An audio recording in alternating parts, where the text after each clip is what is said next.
Hi guys, welcome to you on my YouTube channel. मैं फैसल आप लोगों के सामने financial statement of not for profit organisation topic करवा रहा था। मैंने आप लोगों को लास्ट क्लासेस में इसकी जो इंट्रोडक्शंस की थ्योरीज वगैरह कराए थे, आज हम स्टार्ट होंगे इसके न्यूमेरिकल्स टॉपिक पे। फाइनेंशियल स्टेटमेंट हमें ये बनाने सीखना है, financial statement of not for profit organisation, यानी जो प्रॉफिट नहीं कमाने वाले ऑर्गेनाइजेशन है, जिनका उद्देश्य लाभ कमाना नहीं होता, उनके फाइनेंशियल स्टेटमेंट में क्या क्या चीज़ें बनाई जाती है, इसको आज हम कवर करेंगे। तो फाइनेंशियल स्टेटमेंट जो एनपीओ के बनाए जाते हैं, इसमें तीन चीज़ें बनती हैं: receipt and payment account, income and expenditure account और बैलेंस शीट। इसको हम और डिटेल से अभी पढ़ेंगे। उसको स्टार्ट करने से पहले मैं आप लोगों को इसके अंदर के कुछ छोटे छोटे टॉपिक्स हैं या कुछ छोटे छोटे टर्म्स हैं जिनको मैं आपको क्लियर कर दूं ताकि आपको आसानी हो। चलो, तो इनको समझने से पहले दो तीन चीजें हमें थोड़ी समझनी होगी। एक होता है रैकरिंग आइटम्स, एक होता है non recurring items. Recurring items होते हैं वे आइटम्स जो बार बार होते हैं, नॉन रिकरिंग आइटम होते हैं वो जो बार बार नहीं होते। अब इसमें एक बात और थोड़ा सा समझिए, जो रिसिप्ट एंड पेमेंट अकाउंट होते हैं उसमें रैकरिंग नेचर्स के हो या नॉन रैकरिंग नेचर्स के होते हैं, सारे रिसिप्ट और सारे पेमेंट लिखे जाते हैं। इनकम एंड एक्सपेंडिचर अकाउंट जो होता है उसमें सिर्फ रैकरिंग नेचर के लिखे जाते हैं, यानी डे टू डे वाले जो होते हैं, जो रेगुलर नेचर वाले जो एक्सपेंडिचर और इनकम होते हैं, उनको हम उसमें इंडिकेट करते हैं। और जो नॉन रैकरिंग नेचर के इनकम और एक्सपेंडिचर होते हैं वो सारे के सारे जो होते हैं बैलेंस शीट में जाते हैं। यानी समझ में आ गया आप लोगों को। रिसिप्ट एंड पेमेंट में दोनों तरह के रैकरिंग नॉन रैकरिंग दोनों आइटम्स लिखे जाते हैं, चाहे वो इनकम हो चाहे वो एक्सपेंडिचर हो, यानी रिसिप्ट हो या पेमेंट हो। और जो इनकम एंड एक्सपेंडिचर होता है उसमें सिर्फ रैकरिंग नेचर्स के जो आइटम्स होते हैं उनको लिखा जाता है। इनकम है तो इनकम साइड, एक्सपेंडिचर है तो एक्सपेंडिचर साइड। और जो नॉन रैकरिंग नेचर्स के जो भी है आइटम्स होते हैं वो सारे के सारे बैलेंस शीट में लिखे जाते हैं। क्लियर? अब हम एक एक करके इन टॉपिक्स को डील। अब इनमें सबसे पहला टॉपिक है that is called subscription. Subscription not for profit organisation का मेन सोर्स ऑफ इनकम जो होता है वो सब्सक्रिप्शन ही होता है। उसके अपने मेंबर्स जो होते हैं उसे पर मंथ के बेसिस पे या एनुअल बेसिस पे कुछ पैसे दिया करते हैं जिससे उनके डे टू डे एक्सपेंसेस को रन किया जा सके। तो सब्सक्रिप्शन के जो पैसे होते हैं वो सबसे पहले जब बिजनेस मतलब जो एनपीओ में आता है तो एनपीओ उसे अपने रिसिप्ट एंड पेमेंट के डेबिट साइड में इंडिकेट कर देता है, debit side of receipt and payment account. इनमें से जो करंट ईयर से रिलेटेड आइटम होता है, जो करंट ईयर से रिलेटेड सब्सक्रिप्शन का पैसा होता है, वो credit side of income and expenditure account में लिखा जाता है। इनकम एंड एक्सपेंडिचर अकाउंट के क्रेडिट में जहां पे इनकम लिख रहे हैं, जो करंट ईयर से रिलेटेड है वो तो उसमें लिखा जाएगा, और जो प्रीवियस ईयर का है या जो वो है वो बैलेंस शीट में चला जाता है, उसको हम आगे डील करेंगे। ठीक है, ऐसे ही लाइफ मेंबरशिप या जो एनपीओ होते हैं, इनके कुछ मेंबर्स ऐसे होते हैं जो एक बार में अपने पूरे जो फीस है वो पे कर देते हैं। ऐसे मेंबर गिनती के होते हैं। आप भी समझ सकते हो कि ऐसे कम ही लोग होंगे जो एक ही बार में पूरा फीस देते हैं और फिर पूरी लाइफ उन्हें कोई भी सब्सक्रिप्शन या कोई भी फीस देने की जरूरत नहीं है। तो ऐसे जो पैसे हैं ये नॉन रैकरिंग नेचर का हो गया, क्योंकि ऐसा बार बार तो होता नहीं है। तो ऑब्वियसली इसमें जब ये पैसे रिसिप्ट होते हैं तो हम इनको debit of receipt and payment में दिखाते हैं। क्यों? क्योंकि ये एक रिसिप्ट है, इसलिए रिसिप्ट साइड में लिख दिया। देन इसको लायबिलिटीज साइड में बैलेंस शीट में दिखाएंगे। क्यों? क्योंकि बिजनेस के लिए, यानी सॉरी जो हमारा एनपीओ है उसके लिए ये एक तरह से लायबिलिटीज है। Next, endowment fund. Endowment fund क्या होता है? कई बार हमारे कुछ मेंबर्स होते हैं जो स्पेसिफिक पर्पस के लिए हमें कुछ डोनेशन दे देते हैं। अब ये डोनेशन स्पेसिफिक है किसी खास काम के लिए, तो हमारे ऊपर तो एक तरह से ये कर्ज हो गया, या एक तरह से को हमारे ऊपर एक लायबिलिटीज हो गई कि हमें वो काम करना पड़ेगा जो इस काम के लिए उन्होंने पैसे दिए। तो जब ये पैसे रिसिप्ट होते हैं तब तो इन्होंने debit of receipt and payment में लिखते हैं, क्योंकि मैंने बताया नॉन रिक्योरिंग हो रिक्योरिंग हो दोनों रिसिप्ट एंड पेमेंट में आता है।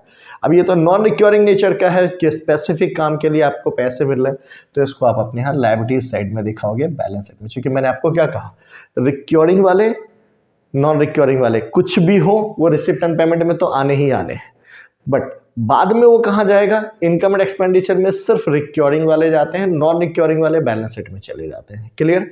डन। अब ऐसे ही है एंट्रेंस फीस। एंट्रेंस फीस या एडमिशन फीस, इस पे बड़ी ज़्यादा मतलब कॉन्ट्राडिक्शंस है।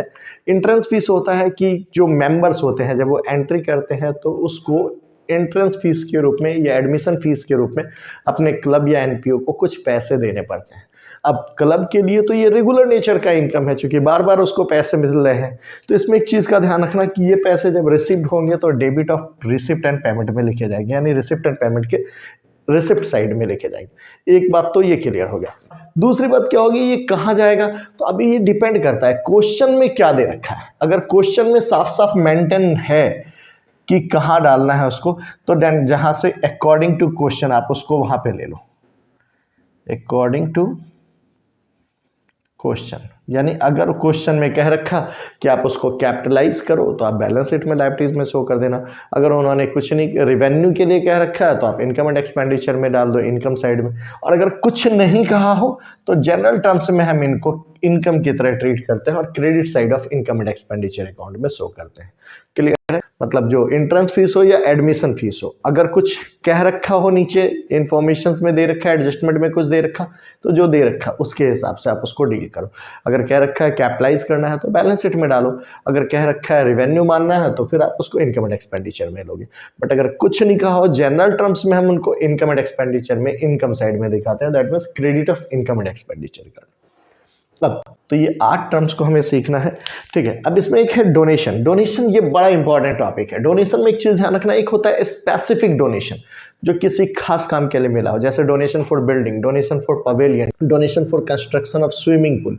तो अब जब स्पेसिफिक टर्म्स के लिए मिला तो पहली बात तो ये जान लो कि डोनेशन मिला है तो वो तो जाएगा रिसिप्ट एंड पेमेंट में, चाहे वो स्पेसिफिक हो या जनरल हो। लेकिन बाद में वो कहाँ जाना है, तो देखो स्पेसिफिक मिला तो हमारे लिए लायबिलिटीज हो गया। उसने दे दिया डोनेशन फॉर बिल्डिंग, तो बिल्डिंग हमारे लिए बनाना जरूरी है। अब उन्होंने दे दिया डोनेशन फॉर स्विमिंग पूल, तो स्विमिंग पूल हमारे लिए बनवाना है, तो वो हमारे लिए एक लायबिलिटीज क्रिएट कर रहा है, तो इसलिए हम उसको क्या करेंगे, liabilities side of balance sheet में हम शो कर देंगे। समझ रहे हो आप? दूसरा, अगर वही नॉर्मल या जनरल डोनेशन दिया हो जिसके आगे कोई टर्म्स ना हो या जनरल डोनेशन वर्ड यूज किया हुआ हो, तो नॉर्मल सी बात है, वो इनकम है, आपके रेगुलर नेचर का इनकम होता है। चूंकि डोनेशन जो एनपीयू होते हैं इन लोगों को बार बार मिलता रहता है, तो आप इनको क्या करोगे, credit side of income and expenditure account में शो कर दोगे। क्लियर है? यानी डोनेशन दिया है तो रिसिप्ट एंड पेमेंट में तो आएगा ही डेबिट में।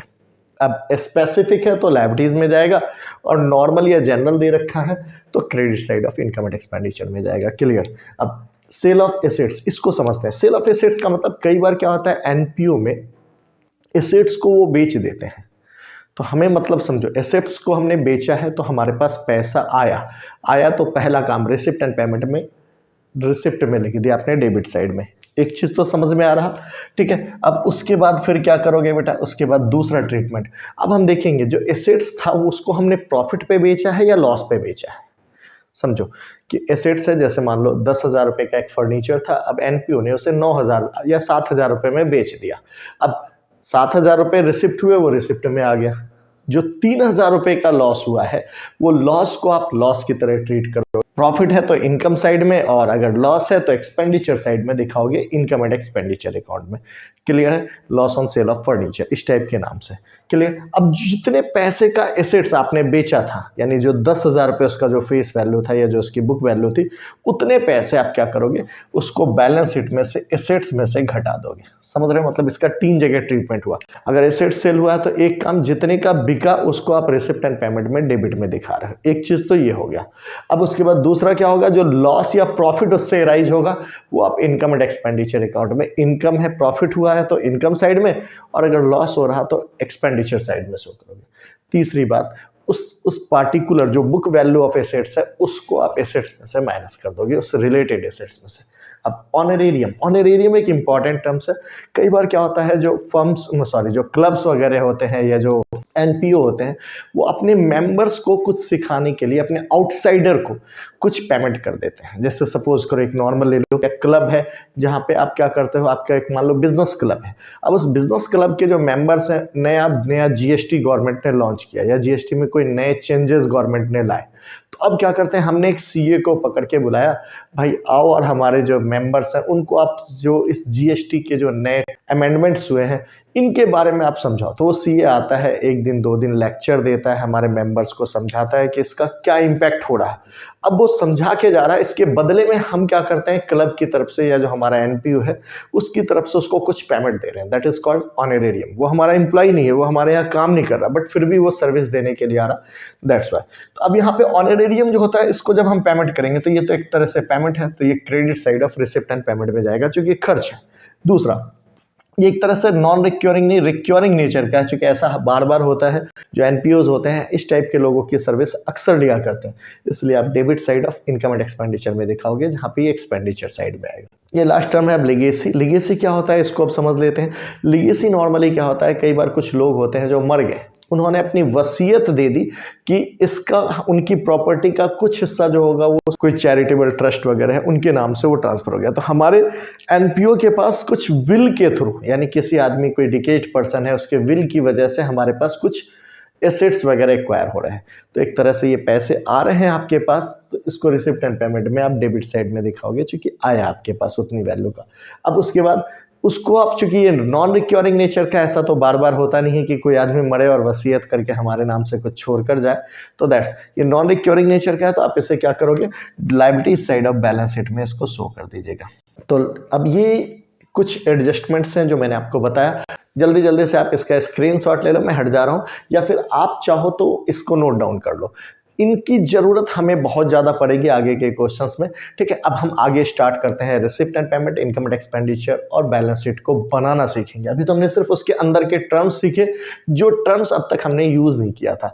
दैट्स वाई मैंने इसको आप एक एक करके बता दिया कि ये होते क्या है और इनका यूज कैसे होता है। ये बड़ा रोल प्ले करेंगे हमारे न्यूमेरिकल्स क्वेश्चंस में।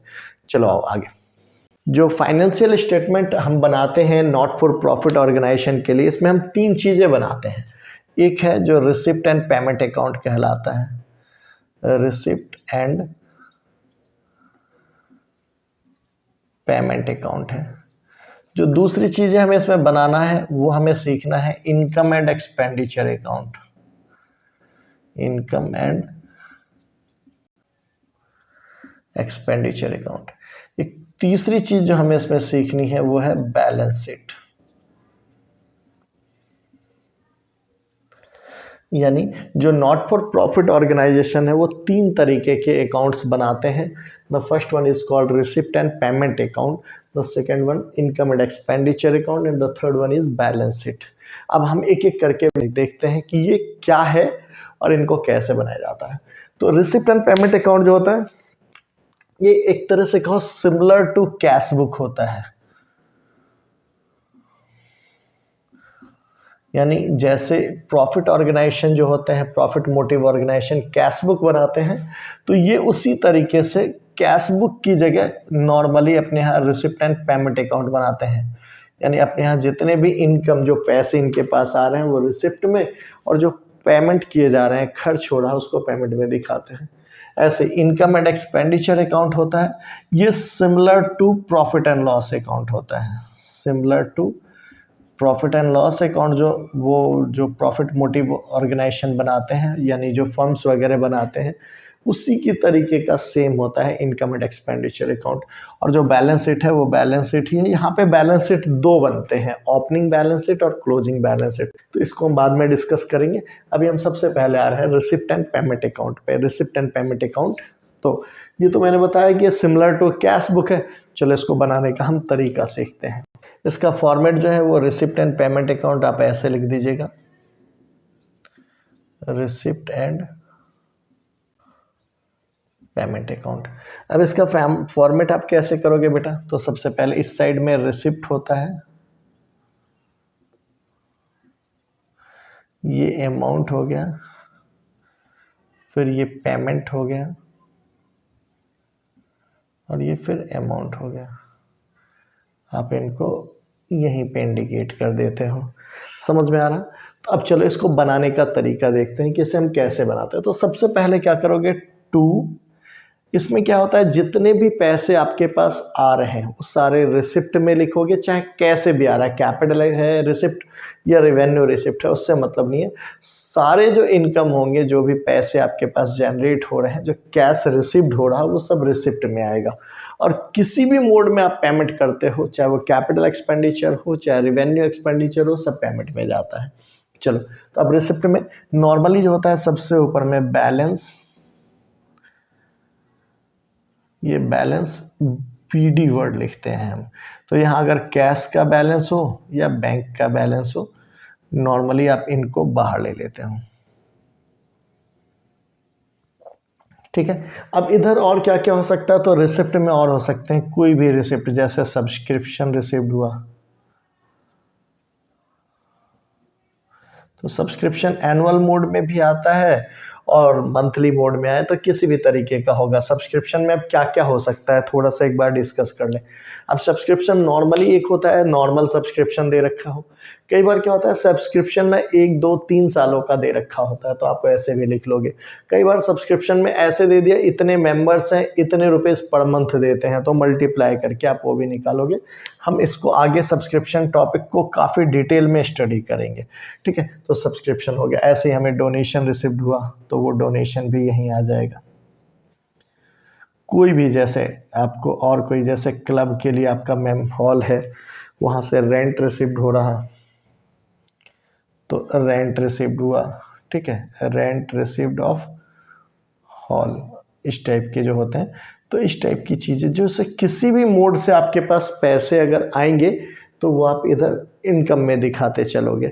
ऐसे जो पेमेंट करोगे वो इधर आप ले लोगे बाय में। तो बाय में क्या क्या पेमेंट कर सकते हो, तो नॉर्मल कोई भी, चाहे आपके कैपिटल टाइप के पेमेंट हो,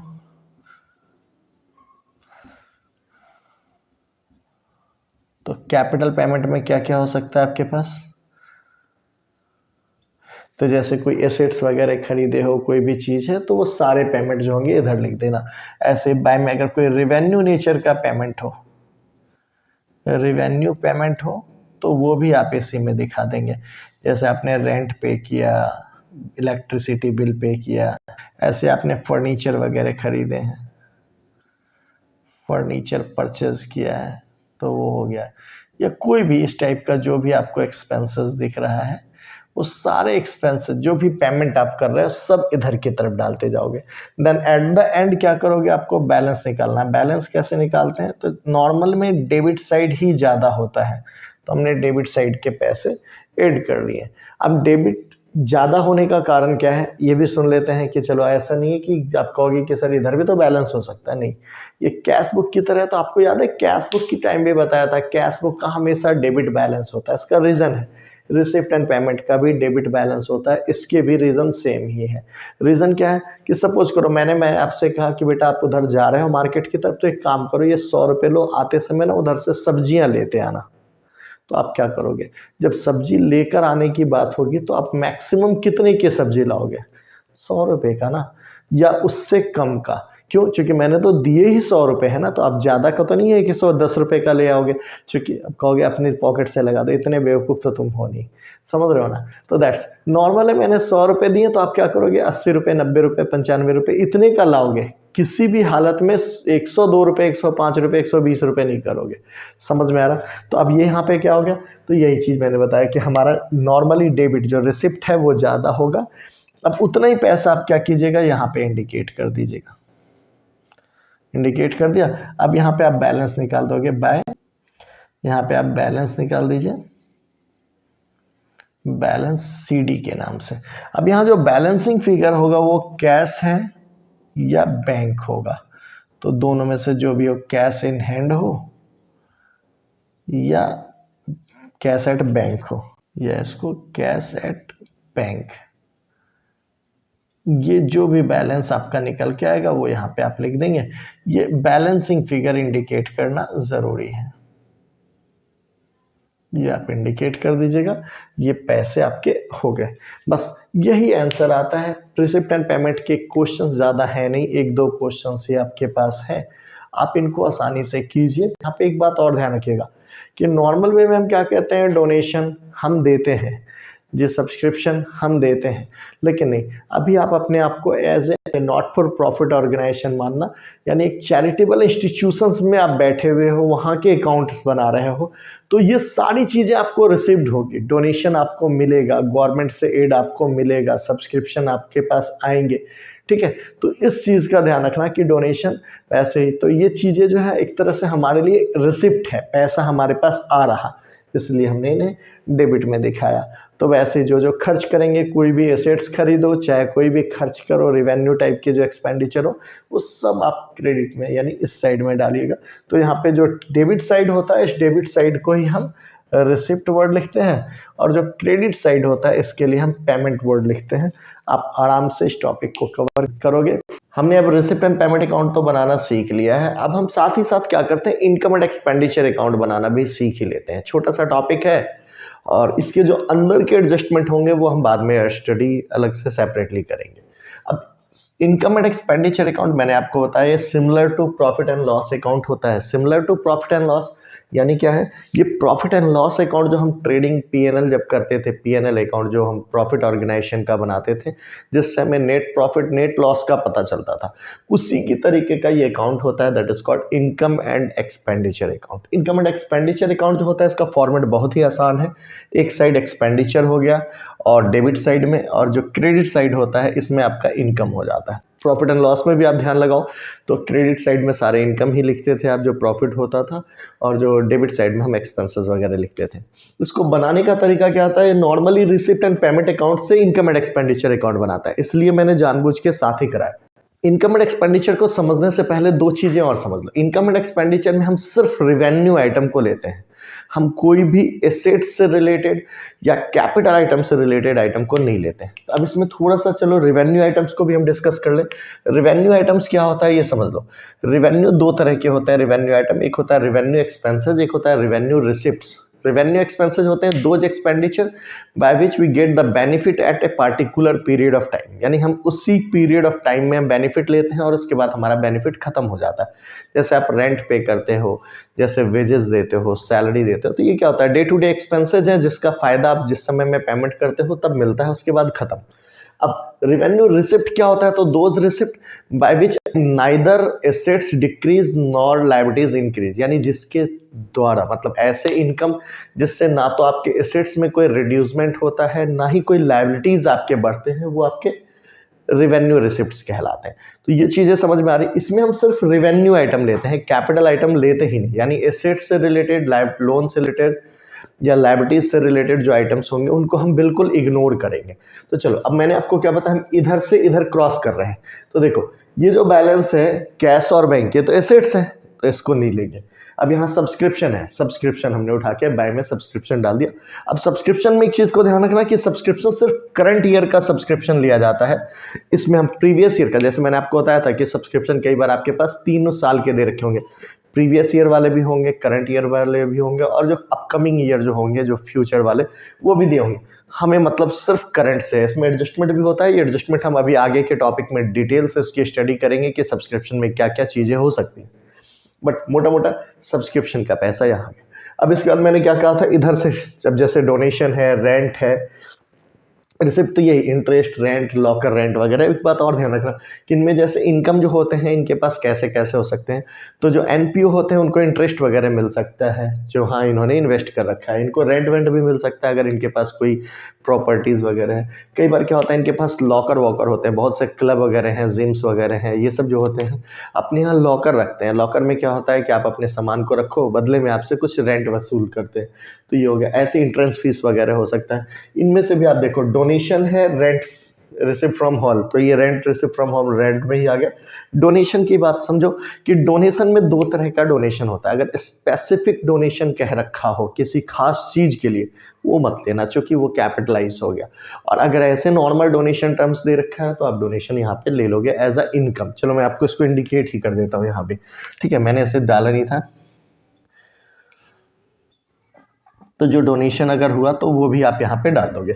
अब समझो, अब ये तो हो गया इस साइड में मोटे मोटे जो भी इनकम है आप डाल रहे हो। अब इधर से क्रॉस इधर बताया पेमेंट वाले, तो ये जो पेमेंट वाले होंगे एक्सपेंडिचर साइड में आ जाएंगे।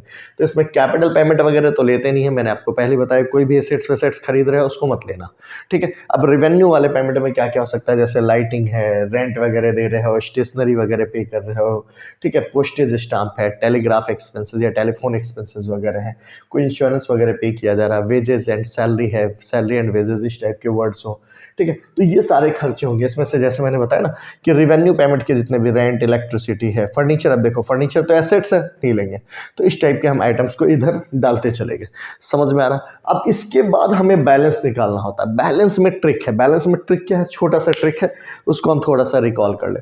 इसमें बैलेंस में क्या है, अगर इनकम साइड ज्यादा है, इनकम जो है वो मोर देन एक्सपेंडिचर वाला हो, तो जो निकल के आएगा वो सरप्लस होगा। अगर कई बार क्या हो, एक्सपेंडिचर ही ज़्यादा हो, इनकम कम हो, तो फिर क्या होगा, ये डिफिसिट से आएगा। कैसे लिखेंगे, तो इसको हम बता देते हैं। ये हो गया एक्सपेंडिचर अगर ज़्यादा है, इनकम कम हो गया आपका, तो ये जो आया डिफिसिट कहलाएगा। तो ये आप आराम से इसको इंडिकेट कर सकते हो। समझ में आ रहा है आपको मोटा मोटा कि इधर ज़्यादा हुआ, हमने उतना ही पैसा यहाँ ऐड किया, उतना ही पैसा हमने यहाँ पे डाल दिया। अब बैलेंस निकालोगे, यहाँ पे जो बैलेंस कहलाएगा वो क्या कहलाएगा, सरप्लस।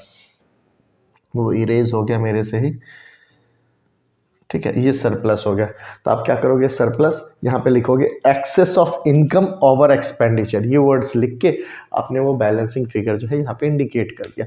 इस तरीके से ये टॉपिक जो है आपके कवर हो जाएंगे और आप आराम से ये टॉपिक्स करोगे, ठीक है। इसके छोटे क्वेश्चंस अभी जो आएंगे, छोटे छोटे ट्रिकी क्वेश्चंस काफ़ी आते हैं इसमें।